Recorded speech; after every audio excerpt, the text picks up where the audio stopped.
Avant de commencer la prédication, je voudrais que nous passions un petit moment dans la prière. Et je vais vous expliquer pourquoi. Cette semaine, nous avons eu des rencontres, des réunions avec les gens de l'Union, nos collègues présidents de fédérations, pour ce qui se passe en Ukraine. On a dit qu'on allait prier, prendre un moment, mais on va prier de la façon où nous essayons d'évacuer l'émotionnel pour mettre le rationnel. Parce que c'est vrai qu'il y a les guerres, il y en a partout. Au moment où on vous parle, il y a des bombes en Ukraine, mais il y a des gens qui sont tués tous les jours dans la guerre en Éthiopie, il y a la guerre à l'est du Congo, il y a Haïti. Mais en fait, on ne va pas faire la compétition des guerres. Mais on voudrait simplement prier ensemble. Pensez à toutes ces situations-là.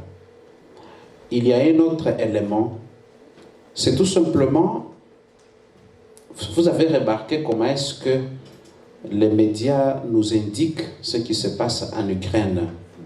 Il y a des diables et des anges venus du ciel. Ce n'est pas évident de décortiquer. Avant-hier, j'écoutais les informations sur la télévision chinoise. On dirait qu'il parlait d'une autre guerre que celle dont j'entends parler à Radio-Canada. Mais c'était la même guerre. Donc chacun l'a décrit à sa façon. Mais l'élément qui est quand même important sur lequel nous voudrions prier, vous savez, dans le livre de l'Apocalypse, il est dit que le Seigneur retient encore les vents. Je ne sais pas si vous avez lu ce texte-là. Le Seigneur retient les vents. Parce qu'il dit les anges étaient là pour laisser et que le monde soit détruit. Et le Seigneur a dit, attendez encore, parce que j'ai encore mes enfants qui doivent entendre parler de l'évangile. Donc, essayons de garder ça en mémoire. Le Seigneur retient encore le vent parce que sa grâce s'exerce encore. Et l'autre élément qui fait que c'est très compliqué, la guerre qu'il y a en Ukraine, c'est que ce n'est pas un jeu, c'est une affaire sérieuse. Parce qu'on est en face des gens qui ne font pas la guerre avec des flèches. C'est une guerre où si quelqu'un appuie quelque part, il y a des pays qui disparaissent de la planète, pour ne pas dire la planète entière. C'est pour cela que nous croyons que Dieu est au contrôle des choses. La conséquence de cela, qui est aussi un élément qui nécessite que nous prions pour Dieu, ce n'est pas simplement la question de la guerre.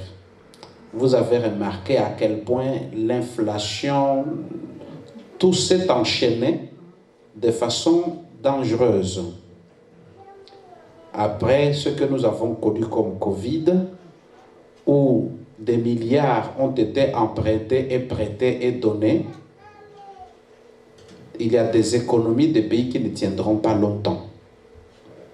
Si vous regardez la dette du pays dans lequel nous sommes, vous allez vous rendre compte de combien nos enfants et petits-enfants qui ne sont pas encore nés seront endettés. Donc, il y a beaucoup d'éléments. Ne vous limitez pas tout simplement à la question d'une guerre de tel qui est têtu, de l'autre qui n'est pas têtu, mais il y a des conséquences qui sont très graves et il y a des éléments qui vont avoir de l'impact sur notre vie quotidienne. C'est pour cela que nous allons prier à Dieu, non pas pour que tel ou tel soit plus fort que l'autre, mais prier pour que Dieu prenne contrôle de toutes ces choses-là comme il l'a fait jusqu'à maintenant. Donc, si ça dépendait seulement de l'être humain, il y a longtemps que certains territoires auraient déjà disparu. Mais l'Éternel nous tient encore. C'est pour cela que nous voudrions vous demander de prier, pas seulement aujourd'hui, mais les autres jours. Priez pour que nous aussi, nous soyons alertés et que nous soyons prêts. Donc on va passer quelques moments dans la prière. Prions. Éternel Dieu notre Père, nous savons que les guerres et les bruits de guerre sont les signes de ton avènement. Mais nous savons aussi que ça fait des années que nous entendons des guerres, que nous vivons des guerres, et que les bruits des bottes et des bombes deviennent dans certains endroits quelque chose de familier. Nous savons aussi, Seigneur, que tu dois revenir bientôt pour mettre fin à toutes ces choses.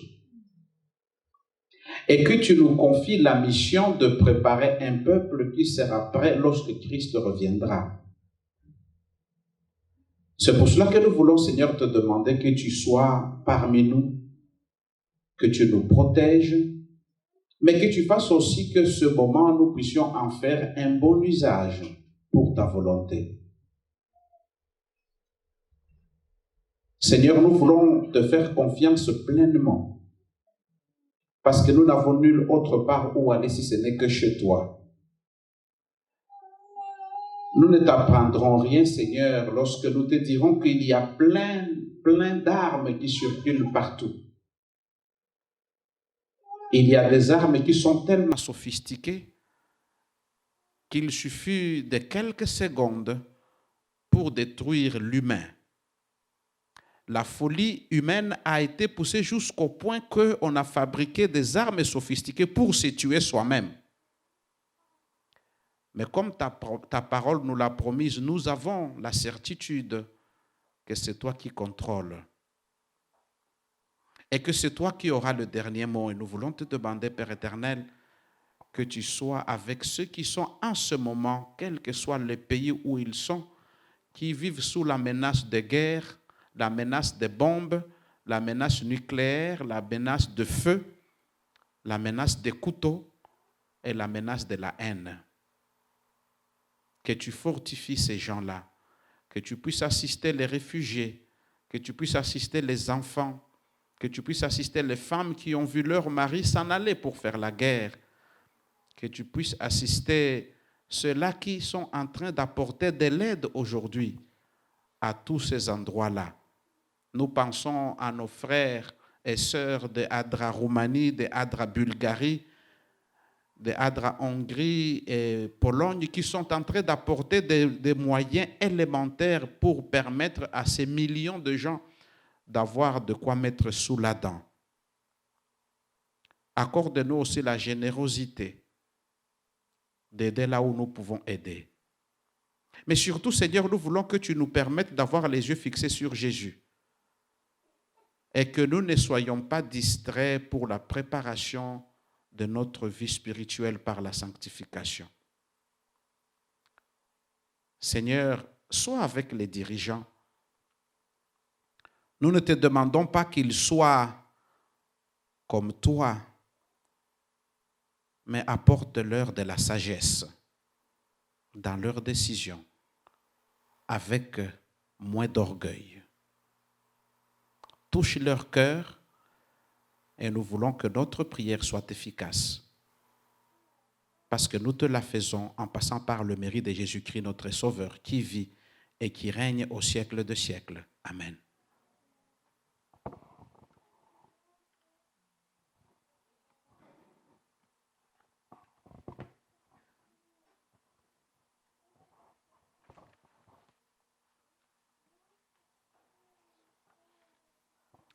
Je voudrais que nous reprenions le texte qui vous a été lu tout à l'heure, le texte de Matthieu. Je pense que c'est un texte que vous connaissez très bien. En fait, il y a quelque chose qui m'a toujours intrigué dans ce texte-là.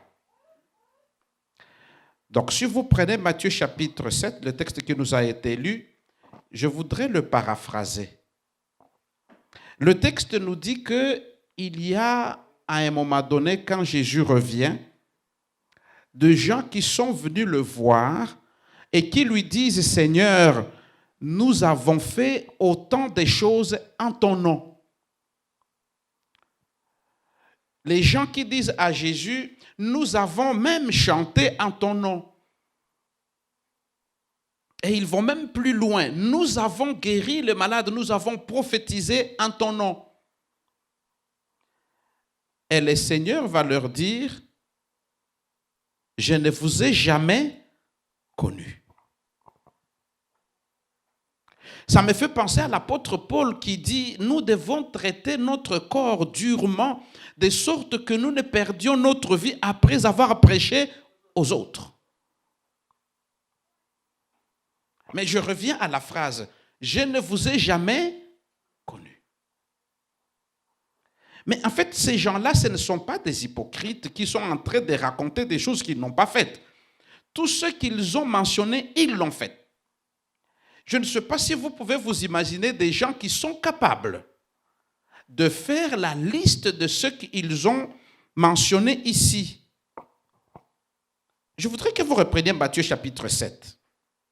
Il dit, ces gens-là, d'abord il dit, ce n'est pas tous ceux qui disent Seigneur, Seigneur qui entreront dans le royaume de Dieu. En fait, Jésus est en train de dire, ce n'est pas parce que vous êtes en train de répéter constamment et d'une façon incessante, Seigneur, Seigneur, Seigneur. Ce n'est pas la preuve. C'est très important. Et il dit, plusieurs me diront en ce jour-là, ici il fait référence au temps de la fin, à la fin de temps, lorsque nous serons devant le Seigneur. Ne vous imaginez pas que nous aurons le temps d'aller nous défendre devant Jésus pour le convaincre de nous sauver. C'est tout simplement une façon imagée de dire, parce que le jugement aura été décidé avant. Mais c'est une façon de nous faire réfléchir pour dire que lorsque nous allons arriver à la fin, ça ne sera plus le temps d'aller convaincre Jésus que nous sommes bons. Mais néanmoins, il dit ceci, plusieurs, il ne dit pas quelques-uns, il ne dit pas 3 ou 4, plusieurs, mais diront en ce jour-là, Seigneur, Seigneur, n'avons-nous pas prophétisé par ton nom? Je ne sais pas si vous avez déjà vu des gens qui prophétisent parmi vous. Essayez de vous imaginer des gens qui prophétisent et tout ce qu'ils prophétisent se réalise. Nous allons nous mettre à courir après eux en les classifiant comme étant des vrais prophètes de Dieu. Mais ici, il dit, ce n'est pas encore la preuve. Et il ajoute, n'avons-nous pas chassé des démons par ton nom? Ils ont même été capables de chasser des démons. C'est-à-dire que les gens, lorsqu'ils étaient possédés, ils ont imposé les mains et les gens étaient libérés de l'esprit de démons. Là encore, ce n'est pas encore suffisant. Et là, ils ajoutent, n'avons-nous pas fait des miracles? Pas seulement des miracles, mais beaucoup de miracles. Nous avons fait beaucoup de miracles en ton nom. Lorsque je vois ces éléments-là qui sont mentionnés, ça fait de ces gens-là des chrétiens qui sont exceptionnellement bons. Parce que ce n'est pas de coutume que nous avons des gens qui sont capables de faire beaucoup de miracles. Déjà, peu de miracles, nous n'y arrivons pas, mais eux, ils ont fait beaucoup. Il n'est pas de coutume de voir les gens qui chassent les démons. Il y a des gens qui prescrivent des médicaments antidépresseurs, mais qui font en sorte que les démons sont chassés. Il n'y en a pas beaucoup. Or, ces gens-ci sont dans la catégorie de ceux qui étaient capables de chasser les démons. Et pourtant, le verset 23, alors je leur dirai ouvertement. J'insiste sur le mot ouvertement. C'est-à-dire, je le dirai sans détour, non pas par personne interposée, pas par derrière. Je leur dirai en face. Et qu'est-ce que je leur dirai? Oui. Je ne vous ai jamais connu. Peut-être que vous me connaissiez, mais moi, je ne vous connais pas. Et il ajoute, parce que je ne vous connais pas, vous devez vous retirer, vous qui commettez l'iniquité. Je ne sais pas si vous vous rendez compte du contraste qu'il y a entre vous qui commettez l'iniquité et la liste de ceux qu'ils ont fait pour montrer qu'ils ne commettaient pas l'iniquité. En fait, c'est un texte troublant. Parce que vous avez des gens qui disent, par nos fruits, vous constaterez que nous sommes bons. Et Jésus qui dit, ce que vous avez fait, c'est une iniquité. En fait, c'est un texte qui pose un vrai problème. Et c'est pour cela que je voulais que dans la méditation d'aujourd'hui, nous puissions voir l'être et le faire dans notre vie chrétienne. Quand est-ce que nous sommes et quand est-ce que nous jouons de la comédie? Parce que d'habitude, lorsque nous faisons des choses remarquables, cela est utilisé pour faire valoir ce que nous sommes. Or, dans ce texte, c'est comme si nous ne sommes pas ce que nous faisons. De là, il y a une forme de dichotomie dans l'être humain. Je ne sais pas si je vous avais déjà raconté il y a quelques années l'histoire de l'homme qui avait plusieurs masques. Cet homme-là qui faisait en sorte que dans sa chambre, sous son lit, il y avait une malle avec des masques. S'étant marié, il était avec son épouse. Et il avait le masque pour différentes circonstances. C'est-à-dire qu'il se couchait tard, après que sa femme se soit couchée, et il se réveillait tôt, avant que sa femme ne se lève. Et il mettait des masques. Mais c'était des masques différents. Le jour où il voulait être souriant, il avait un masque souriant, ainsi de suite. Jusqu'au jour où son épouse, ayant remarqué que de façon anormale, son mari se couchait toujours après elle et se levait avant qu'elle ne se lève, elle a décidé de faire semblant de dormir. Son mari est venu et la madame a vu que ce monsieur est allé sous le lit et il a tiré. Il y avait une malle et il s'est débarrassé du masque qu'il avait. Il l'a mis là et il s'est mis au lit pour dormir. Et après, le matin, il a aussi remarqué que le monsieur, il repartait toujours sous le lit, il prenait quelque chose et il mettait le masque. Et son épouse s'est dit, ok, je vais faire une chose. Je vais déplacer cette malle-là.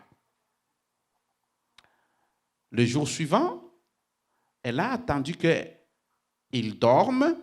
Dans le secret, elle se réveillait et elle a déplacé la petite valise qui contenait plusieurs masques. Et le matin, quand le monsieur se réveillait, il s'est rendu compte que la petite valise avait disparu.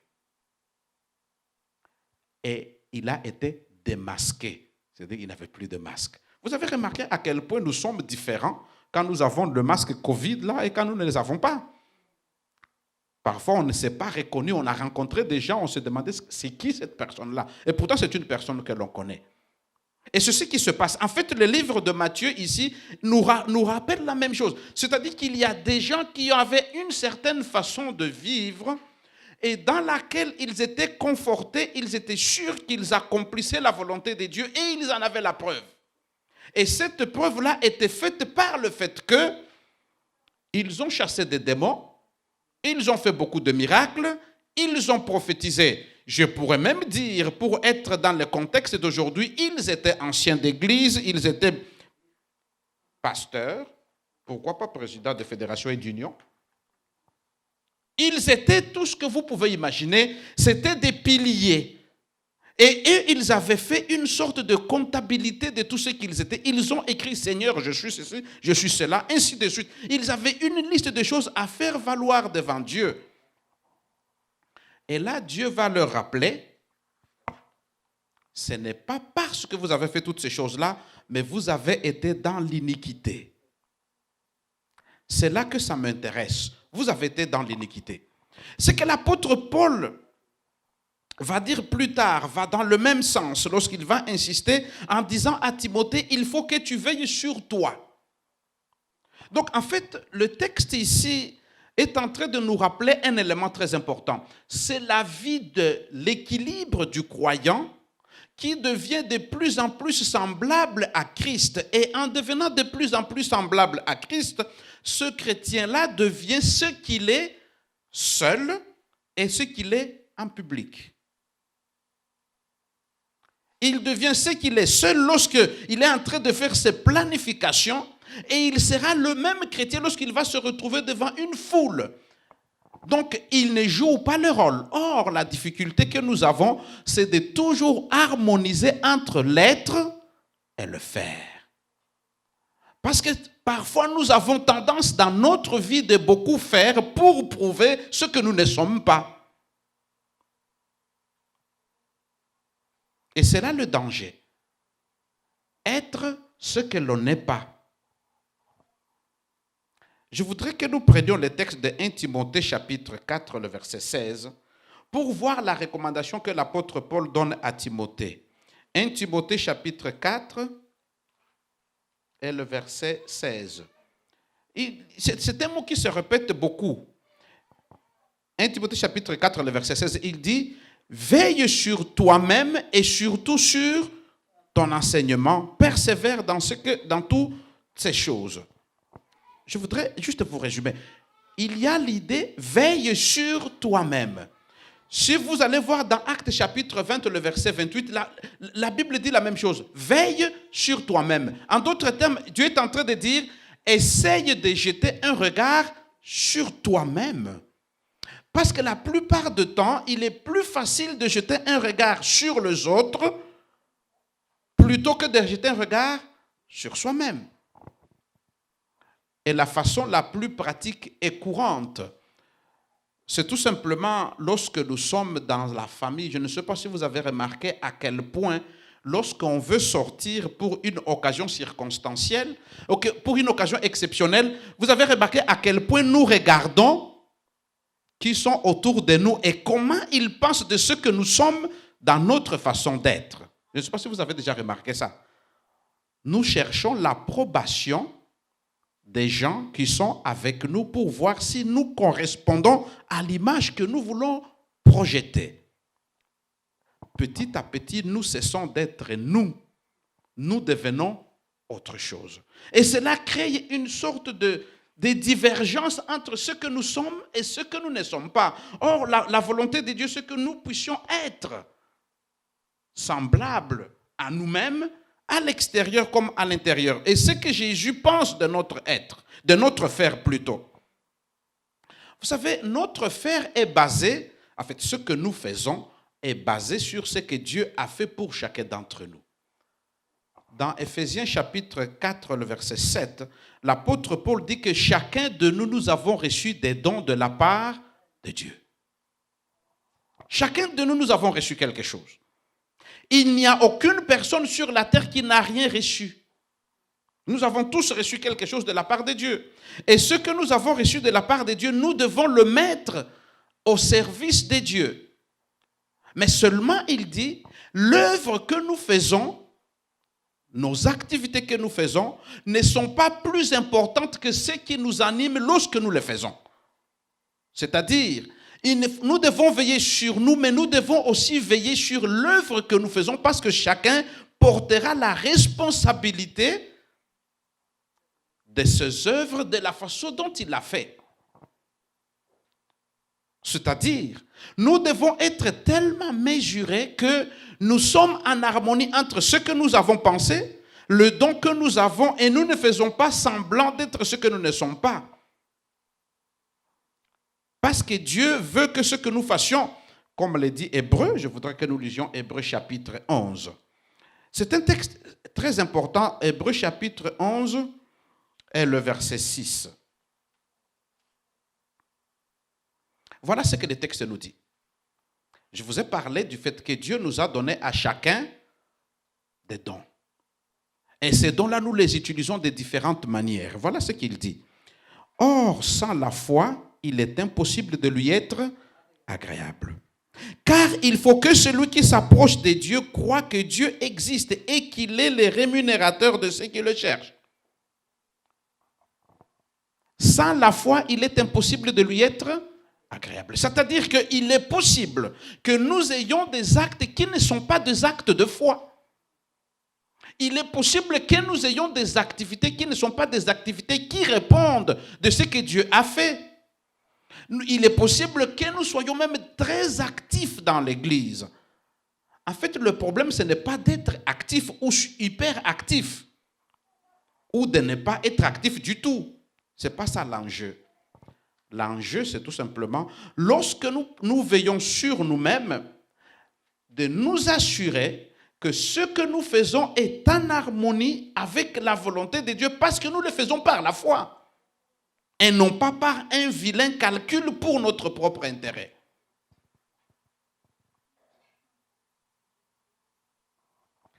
Nous pouvons être des très excellents chanteurs, non pas pour la gloire de Dieu. Je ne suis pas en train de parler de ceux qui ont fait la louange ce matin.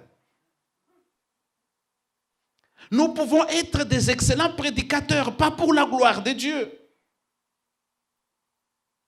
Nous pouvons être des excellents évangélistes, pas pour la gloire de Dieu. Nous pouvons même être des excellents guérisseurs de malades, mais pas pour la gloire de Dieu. Et c'est pour cela que le Seigneur nous demande de faire attention pour que notre faire corresponde à notre être. De peur que nous ne perdions le royaume de Dieu. Je voudrais m'attarder un tout petit peu à cet élément de plaire ou de faire les choses selon la volonté de Dieu, sans tomber dans le légalisme. Je ne sais pas si vous vous êtes rendu compte à quel point, en tant que croyants, nous devons faire beaucoup d'efforts pour rester dans l'équilibre dans le monde environnant où nous évoluons. Je ne sais pas si vous avez déjà remarqué. Parce qu'à chaque moment, vous êtes comme à contre-courant. Lorsque vous pensez une chose, il est possible que votre entourage ne pense pas comme vous. Et vous devez être fidèle et équilibré dans ce que vous croyez entre le faire et l'être. Vous allez dans un environnement de travail qui est hostile à tout ce que vous croyez. Vous allez dans un environnement des amis qui est hostile à tout ce que vous croyez, de sorte que lorsque vous voulez affirmer quelque chose, les autres vous demandent si vous n'avez pas perdu la tête quelque part. Et pour ne pas perdre la face régulièrement, vous avez tendance à vouloir vous conformer à la majorité pour que vous ne soyez pas singulier et que vous soyez pointé du doigt. Et dans ce cas-là, quand est-ce que vous êtes vrai et quand est-ce que vous êtes faux? C'est ça l'enjeu de notre vie spirituelle. L'enjeu, ce n'est pas que nous proclamions à haute voix que nous croyons en Dieu. À la limite, les gens, ce n'est pas leur souci. Comme la dernière fois, je parlais à quelqu'un, je dis que je suis croyant, il m'a dit, ah bon, je pensais que tu étais suffisamment intelligent pour ne pas être chrétien. Mais comment est-ce que je garde l'équilibre? Sans la foi, il est impossible de lui être agréable. En d'autres, la première chose que nous recherchons pour que notre faire puisse correspondre à notre être, c'est de faire en sorte que nous sommes sincèrement convaincus qu'il n'y a pas de duplicité en nous et que nous avons le courage d'être ce que nous sommes. Et croyez-moi, plus nous avançons dans le temps, plus ça va être difficile d'affirmer ce que vous êtes. Je me suis retrouvé dans une réunion une fois avec des dirigeants religieux d'une certaine catégorie. Et on avait commencé à parler de mariage de tous les sexes. Et l'idée principale était déjà plantée. Dieu ne fait exception de personne. Et je me demandais qu'est-ce qui va se passer si je disais ce que je pense. Est-ce que je vais dire ce que je pense ou est-ce que je ne veux pas le dire? Mais l'approche, c'était que Dieu nous aime tellement. Il est tellement bon et tellement doux. Il est tellement tendre. Il est tellement miséricordieux. Il est tellement compatissant.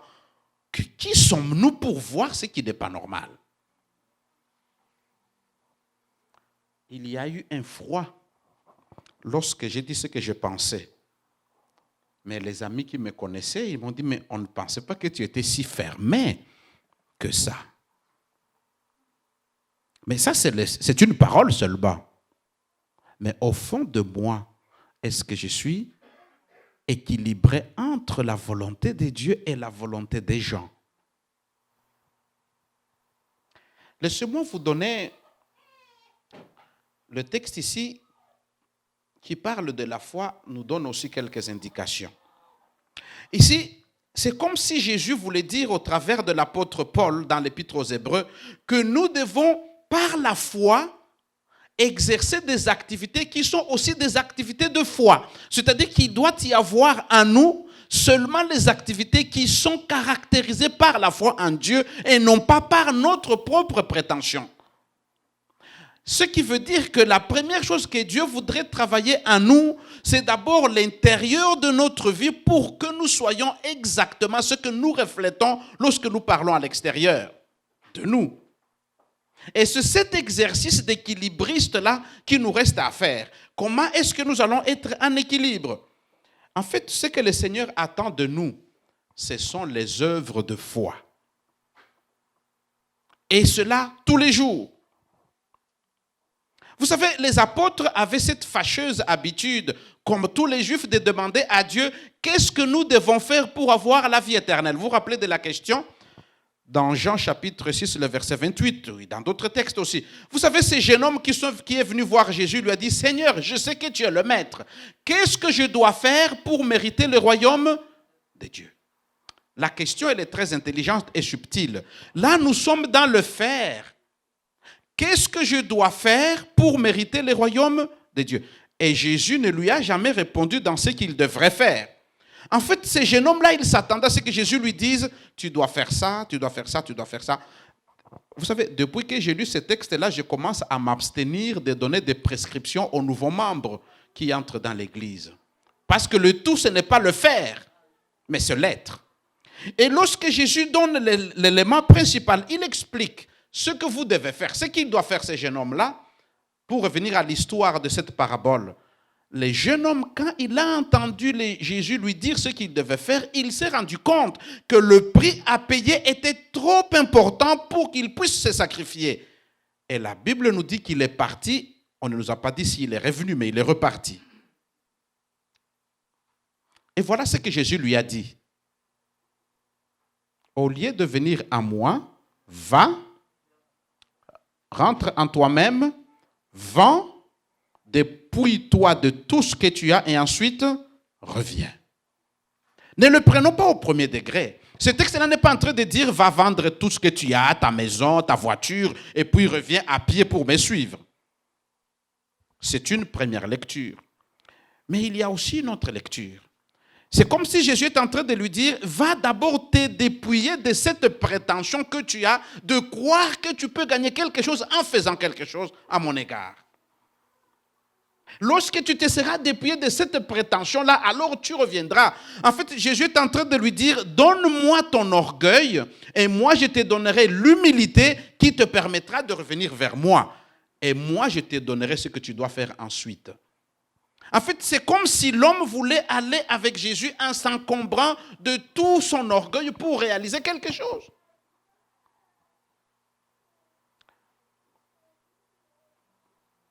Et l'apôtre Paul va même dire plus loin que nous devons avoir l'obéissance de la foi et nous devons avoir une foi agissante. Je suis impressionné lorsque l'apôtre Paul dit une foi agissante. Il n'est pas en train de dire un corps agissant. Il n'est pas en train de dire notre pensée agissante. C'est plutôt la foi de Jésus qui agit en nous. Et c'est à ce moment-là que nous allons faire la démonstration que nous sommes en équilibre. Et de là, j'en déduis qu'il arrive souvent que nous avons des activités qui ne découlent pas de la volonté de Dieu, mais qui découlent de notre propre initiative. Et les activités qui découlent de la volonté de Dieu sont caractérisées par le fait que nous avons déposé toutes choses au pied de la croix et que si nous agissons, ce n'est plus nous qui agissons, c'est Christ qui agit en nous. Et que de cette façon-là, il n'y a plus de prétention que nous avons quelque chose à réaliser parce que nous sommes sauvés par la foi. Il n'y a aucune autre façon de vivre notre faire et notre être si nous ne reposons pas entièrement entre les mains de Dieu. Et Jésus il va même le dire de façon très claire, que ta main droite ne sache pas ce que ta main gauche donne. Parce que lorsque tu connais ce que tu as donné, c'est que tu as une intention autre que la foi. Parce que la foi nous fait agir sans aucun calcul, sans aucune prétention, mais dans un abandon total. Je ne sais pas si vous vous rappelez de ces cantiques-là. Entre tes mains, j'abandonne tout ce que j'appelle mien. Vous savez, la dernière fois que j'ai chanté ces cantiques-là, je me suis arrêté en cours de route. Parce que le refrain dit, oui, prends tout, Seigneur. Je me suis dit, mais le mot tout me dérange. Que le Seigneur prenne les choses, oui, mais tout.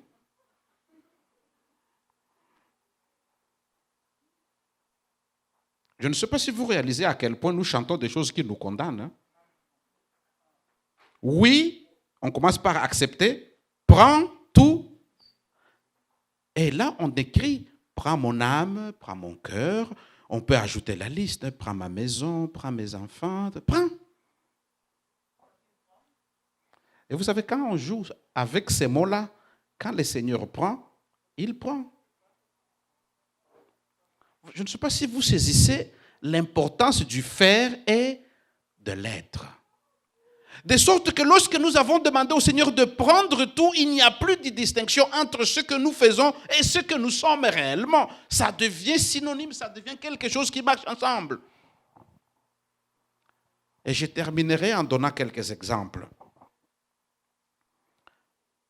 Dans le don que nous devons faire, ça commence par le don de notre vie personnelle. Nous ne pourrons pas être en équilibre si nous n'avons pas fait don de notre vie personnelle. Et lorsque nous avons fait don de notre vie personnelle, il y a des caractéristiques qui viennent nous habiter. Je voudrais que vous preniez 1 Timothée chapitre 5, le verset 16. 1 Timothée chapitre 5, le verset 16.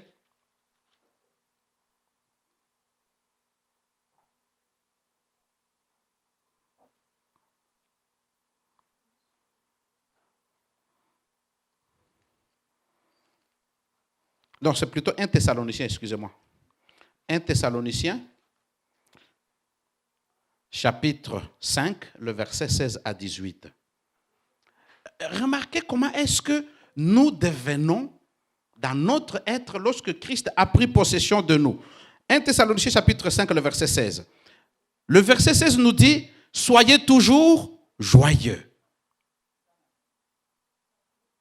Soyez toujours joyeux. C'est-à-dire qu'il n'y a plus de différence entre ce que nous sommes et ce que nous faisons. Cela signifie que nous sommes tellement possédés par l'Esprit de Dieu, que nous nous sommes totalement offerts à Dieu, que nous n'avons plus d'inquiétude. Je me suis souvent posé la question, pourquoi est-ce que Dieu dit, vous devez toujours être joyeux? Est-ce que cela est possible? Jusqu'au jour où je me suis rendu compte qu'en allant dans un pays où il y avait des gens qui étaient misérables, qui n'avaient même pas de frigidaire, qui étaient heureux de se réveiller et de voir le soleil lever. Soyez toujours joyeux. Ça c'est le faire et l'être. Et il continue. Priez sans cesse. Le verset 18. Rendez grâce en toutes choses, car c'est à votre égard la volonté de Dieu en Jésus-Christ. Et il continue. N'éteignez pas l'esprit. Le verset 21, mais examinez toutes choses. En fait, la façon de vivre cet équilibre entre le faire et l'être, ça commence d'abord par nous. C'est pour cela que je vous demanderai que lorsque nous sortirons d'ici, n'allez pas chercher les gens qui ne savent pas vivre entre l'être et le faire de façon harmonieuse. Parce que ce travail-là commence d'abord par nous. Soyez toujours joyeux dans le Seigneur. Et ensuite, il y a un deuxième élément. dans la vie familiale. Vous savez, j'aime beaucoup l'apôtre Paul lorsqu'il dit, c'est l'apôtre Paul qui le dit, hein, tenez-vous bien, dit que si quelqu'un croit en Dieu et qu'il n'est pas capable de prendre soin des siens, il est pire qu'un païen. Je ne sais pas si vous saisissez l'idée là. Lorsque nous sommes nous-mêmes dans notre façon d'être, nous prions sans cesse. Il y a une deuxième dimension que l'apôtre Paul ajoute. C'est la façon d'être avec les gens de notre propre famille. Et là, il dit, si quelqu'un n'est pas capable d'être en harmonie avec ceux de sa famille et d'en prendre soin, il est pire que qui? Qu'un païen. Et qu'est-ce que nous faisons de païens? Nous les évangélisons pour qu'ils soient reconvertis. Ça s'adresse à moi, ça s'adresse à vous. Et vous savez pourquoi est-ce que l'apôtre Paul dit ça? C'est parce que le meilleur endroit où on voit le faire et l'être, c'est en famille. Et je voudrais insister là-dessus. Nous pouvons être spirituels. Nous pouvons être versés dans les prophéties. Nous pouvons être versés dans les doctrines. Nous pouvons être versés, nous pouvons même être transportés pour aller au ciel. Mais aussi longtemps que nous ne savons pas que nous avons des enfants que Dieu nous a confiés pour en prendre soin, cela ne sert à rien. Ce n'est pas moi qui le dis, hein. C'est l'apôtre Paul qui dit. Si vous ne prenez pas soin de celui qui n'est pas capable de prendre soin des siens, il est pire. Je ne sais pas si vous comprenez. Il est pire. Vous savez, je parlais récemment avec un frère et je lui ai dit, mais qu'est-ce que tu trouves les gens qui soient les pires que tu puisses... Il m'a parlé, oh, le pape et tout ça. Il m'a dit ça. Ok, j'ai écouté. J'ai dit, ok, le pape, c'est vrai. Mais l'apôtre Paul dit, celui qui est pire que le pape, c'est celui qui ne prend pas soin des siens. Là, nous sommes dans l'être et le faire.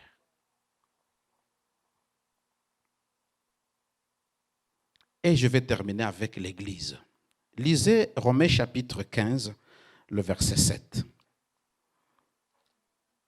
Là où nous pouvons expérimenter cet équilibre-là. Romains chapitre 15, le verset 7. Dans Romains chapitre 15, le verset 7, il est dit « Accueillez-vous donc les uns les autres comme Christ vous a accueillis par la gloire de Dieu. » Mes amis, quand j'ai lu ça, je suis impressionné, j'ai peur. Vous savez, je lisais dans la semaine de prière pour les femmes quelque chose qui était écrit qui disait ceci. Nous sommes unis dans l'Église par la mission que Christ nous a confiée. Et l'auteur disait, il nous est impossible d'être unis dans l'Église si nous n'avons pas la même mission. Et il explique. Parce que nous sommes tous animés par un côté ethnico-social de notre vie. Et c'était depuis la première église. Vous avez remarqué que la première dispute des disciples qui avaient vu Jésus, c'était autour de la nourriture. C'était les hellénistes et les grecs et les hébreux. Les uns disaient que les hellénistes ne sont pas bien nourris parce que lorsque les hébreux distribuent à manger, ils font de la discrimination tribale. Et nous avons été tellement loin que nous ne pouvons pas nous entendre que nous avons créé des églises ethniques pour être sûr qu'il n'y a personne qui va se disputer. Et même là, on se dispute parce qu'après qu'on s'est séparé en ethnie, il y a des clans et des familles.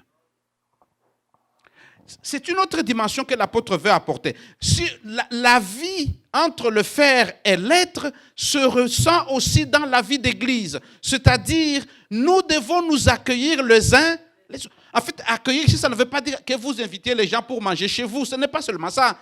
Accueillir veut dire que vous jetiez un regard favorable à toutes les personnes avec qui vous êtes à l'église, les considérant comme vous-même. De sorte que votre faire puisse être en équilibre avec votre être. Quand j'étais pasteur dans une église au Congo à l'époque, j'ai travaillé dans un endroit qui n'était pas de ma tribu. En fait, je n'ai jamais travaillé dans ma région depuis que je suis pasteur. Et là, une sœur qui était une grande diaconesse, elle est venue me voir, elle a cité sa tribu, dit, tu sais, nous là, on est fervents, on n'est pas comme les gens de chez toi. Nous serons nombreux au ciel. Je lui ai dit, pourquoi tu dis ça? Elle a dit, mais vous là, mais nous, on accueille bien l'évangile. Je lui ai dit que tu sois anathème, ma sœur. Parce que cette parole-là ne vient pas de Dieu. Plus tard, quelques années, je me suis retrouvé dans un autre pays, la Belgique. Et j'étais en train de discuter. Il y avait un problème entre le Belge d'origine, caucasien, et les gens venus d'Afrique. Il y avait un conflit. Et ils étaient en train de se disputer pour savoir comment il fallait prier. Et en tant que président de fédération, je suis descendu pour résoudre le problème de comment prier. Et comme ça m'est dépassé, je me dis, mais pourquoi est-ce que vous tous là, vous êtes chrétiens, vous vous battez pour la prière? Ah, non, lui là veut que ça soit à genoux, l'autre veut que ça soit debout. Je dis, ok. J'ai dit, moi, je n'ai pas de solution. Et on a discuté. À la fin, il y avait une sœur qui était à côté de moi qui m'a dit, Ango, je suis vraiment content, tu es comme les nôtres. Et je lui dis, ça veut dire quoi les nôtres? Il dit, mais comme nous. Il dit, tu es comme nous. J'ai dit, je suis comme vous. Il dit, oui, tu es comme nous. En fait, j'ai regardé. Moi, je suis... Ah, je ne suis même pas noir. Je suis couleur café, là. Et elle était de couleur pâle. Et puis, je lui ai dit, mais qu'est-ce que tu veux dire par là? Il dit, mais toi, tu n'es pas d'ici, mais tu es comme nous. Tu parles comme nous. Mais les autres, là, ils n'ont rien compris. Et je lui ai dit, ma sœur, que tu sois anathème. Et après, dans la même réunion, parce qu'on était en groupe, je parlais avec une autre. Elle a dit, mais pasteur, tu ne vas pas te laisser manipuler par ces païens de Belges qui ne comprennent rien à l'évangile. Je lui ai dit que tu sois anathème, ma sœur. Comment est-ce que tu peux quitter ta maison en disant, je vais prier Dieu, en ayant l'idée que mes amis et mes frères belges sont païens et moi, je suis chrétien? Comment est-ce que tu peux penser comme ça et venir à l'église? C'est là le point principal. Le faire et l'être. Je voudrais terminer en nous rappelant Matthieu chapitre 7.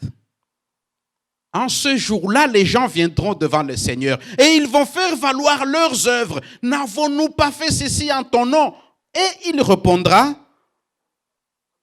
retirez-vous parce que je ne vous ai jamais connu.